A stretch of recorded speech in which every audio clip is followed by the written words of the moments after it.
السلام علیکم، آپ دیکھ رہے ہیں ہمارا YouTube channel story teller Urdu.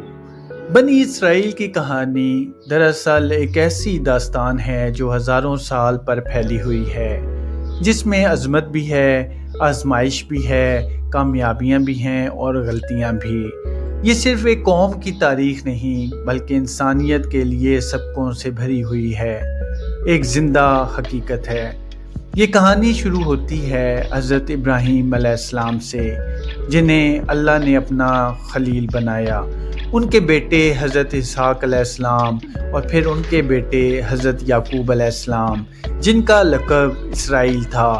اسی نسبت سے ان کی اولاد کو بنی اسرائیل کہا گیا، یعنی اسرائیل کی اولاد۔ حضرت یعقوب علیہ السلام کے 12 بیٹے تھے، جن سے بنی اسرائیل کے 12 قبیلے وجود میں آئے۔ انہی میں سے ایک بیٹے حضرت یوسف علیہ السلام کی زندگی ایک حیرت انگیز داستان ہے۔ بھائیوں کے حسد بھری سازش، کنویں میں پھینکا جانا، غلامی میں فروخت ہونا اور پھر مصر کے وزیر بن جانا، یہ سب ایسے واقعات ہیں جو کسی فلمی کہانی سے کم نہیں۔ وقت گزرتا گیا اور بنی اسرائیل مصر میں آباد ہو گئے۔ ابتدا میں انہیں عزت ملی، لیکن بعد میں ایک ظالم حکمران فرعون برسر اقتدار آیا، جس نے بنی اسرائیل کو غلام بنا لیا۔ ان پر ظلم و ستم کی انتہا ہو گئی، یہاں تک کہ ان کے بیٹوں کو قتل کیا جاتا اور بیٹیوں کو زندہ چھوڑ دیا جاتا۔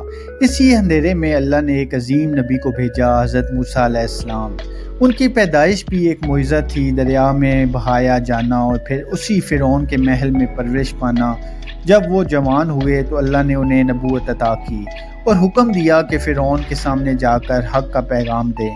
حضرت موسیٰ علیہ السلام اور فرعون کے درمیان ایک زبردست مقابلہ ہوا، جادوگروں کا اجتماع، لاٹھی کا اژدہا بن جانا اور پھر ایک ایک کر کے آنے والی نشانیاں، یہ سب بنی اسرائیل کے لیے امید کی کرن بنی۔ آخرکار اللہ کے حکم سے حضرت موسیٰ علیہ السلام بنی اسرائیل کو لے کر مصر سے نکلے۔ یہ وہ لمحہ تھا جب پیچھے فرعون کا لشکر اور سامنے سمندر تھا۔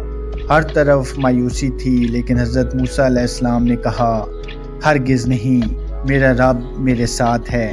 پھر اللہ کے حکم سے سمندر میں راستہ بن گیا اور بنی اسرائیل اس میں سے گزر گئے، جبکہ فرعون اور اس کا لشکر اسی سمندر میں غرق ہو گیا۔ یہ ایک عظیم کامیابی تھی، لیکن اصل امتحان ابھی باقی تھا۔ صحرا کی زندگی شروع ہوئی، جہاں بنی اسرائیل کو بار بار آزمائشوں کا سامنا کرنا پڑا۔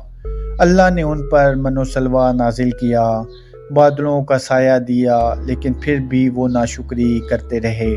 کبھی کہتے ہمیں یہ کھانا پسند نہیں، کبھی کہتے ہمیں مصر واپس جانا ہے۔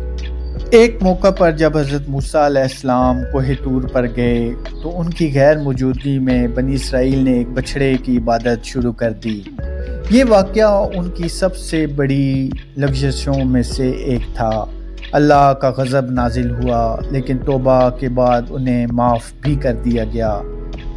اسی دوران اللہ نے حضرت موسیٰ علیہ السلام کو تورات عطا کی، جو بنی اسرائیل کے لیے ہدایت کا ذریعہ بنی۔ لیکن تاریخ گواہ ہے کہ بنی اسرائیل بار بار اپنے وعدے توڑتے رہے۔ وقت کے ساتھ اللہ نے ان میں کئی انبیاء بھیجے، جیسے حضرت داؤد علیہ السلام اور حضرت سلیمان علیہ السلام، جن کے دور میں بنی اسرائیل کو عروج حاصل ہوا۔ ایک مضبوط حکومت، عدل و انصاف اور اللہ کی اطاعت، یہ ان کا سنہرا دور تھا۔ لیکن جیسے ہی انہوں نے اللہ کی ہدایات سے منہ موڑا، زوال شروع ہو گیا۔ ان پر دشمن مسلط ہوئے، ان کی سلطنت ٹوٹ گئی اور وہ مختلف علاقوں میں بکھر گئے۔ اللہ نے ان کی اصلاح کے لیے مزید انبیاء بھیجے، جن میں حضرت زکریا علیہ السلام، حضرت یحییٰ علیہ السلام اور آخر میں حضرت عیسیٰ علیہ السلام شامل ہیں۔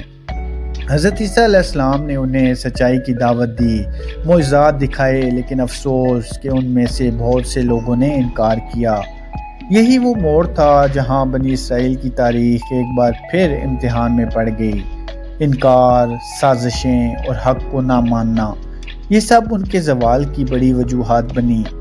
بنی اسرائیل کی کہانی ہمیں یہ سکھاتی ہے کہ اللہ کی نعمتیں ملنے کے بعد شکر ادا کرنا کتنا ضروری ہے، اور یہ بھی کہ مسلسل نافرمانی انسان کو کیسے زوال کی طرف لے جاتی ہے۔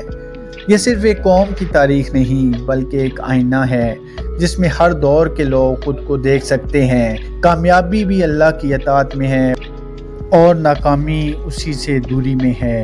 اگر ہم غور کریں تو بنی اسرائیل کی زندگی کے ہر مرحلے میں ایک پیغام چھپا ہوا ہے، صبر، شکر، ایمان اور سچائی پر قائم رہنے کا پیغام۔ یہ کہانی ختم نہیں ہوتی بلکہ آج بھی جاری ہے، کیونکہ اس کے سبق آج بھی زندہ ہیں۔ ویڈیو پسند آئی ہے تو ہمارے چینل کو سبسکرائب ضرور کریں۔ اللہ پاک آپ کا حامی و ناصر ہو۔ بہت بہت شکریہ۔